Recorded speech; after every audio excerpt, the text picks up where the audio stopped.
நம்ம சுதந்திர போராட்டத்தில் அந்த ஒரு தியாகி ஒருத்தர் இருக்கா. சுதந்திர போராட்டத்தில் அங்க ஜெயிலுக்கு போயிருக்காரு ஒருத்தர். யாரு? செந்தில் பாலாஜி என்ற ஒரு தியாகி. 471 நாள் ஜெயிலுக்கு போயிருக்கிறார். எதுக்கு? நம்ம சுதந்திர போராட்டத்துக்காக, நாட்டு மக்களுக்காக.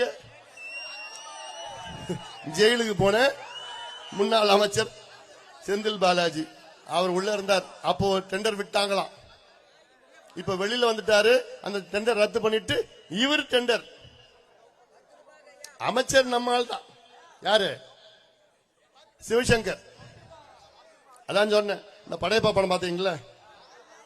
படையப்பா படத்துல ரஜினிகாந்த் செந்திலும் போவாங்க பொண்ணு பாக்குறதுக்கு. அப்ப அந்த சேத்துல விழுந்துருவாப்ல. ரஜினிகாந்த் சட்டையை கொடுத்துட்டு வரவன் போறான். கேட்பாங்க யாருங்க மாப்பிள்ளன்னு கேட்பா. மாப்பிள்ள அவரு தான். அவர் போட்டுக்கிற சட்டை என்னதுன்னு சொல்லுவார்ல. மாப்பிள்ள சிவசங்கர், அமைச்சர் சிவசங்கர் மாப்பிள்ள. ஆனா அவர் போட்டுக்கிற சட்டை யாரு? செந்தில் பாலாஜி. அவர் செந்தில் பாலாஜி என்ன சொன்னாரோ சிவசங்கர் கையெழுத்து போட்டுதான் ஆகணும். வழி இல்லை. இல்லைன்னா அமைச்சரா வச்சிருக்க மாட்டாங்க. இப்படி கொள்ளையோ கொள்ள அடிச்சுக்கிட்டு நாசம் பண்ணிட்டு இருக்கிற ஒரு ஆட்சி கேடுகட்ட ஆட்சியா? கேடுகட்ட ஆட்சி, தரமற்ற ஆட்சி, ஊழல் ஆட்சி. எது பார்த்தாலும் காட்சி, எது பார்த்தாலும் லஞ்சம். கொள்ளையோ அடிச்சிருக்கிற திமுகவை தூக்கி எறியுங்கள்.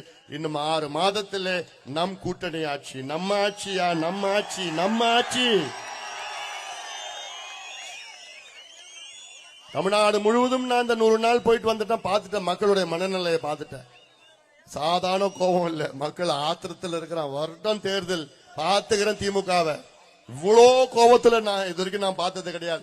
இப்ப திமுகவை எதிர்த்து ஒரு அலை வீசி கொண்டிருக்கிறது. இந்த அலை கொஞ்சம் கொஞ்சமா தேர்தல் நெருங்க பேரலையா மாறி சுனாமியாக மாறி திமுகவை தூக்கி எறியும்.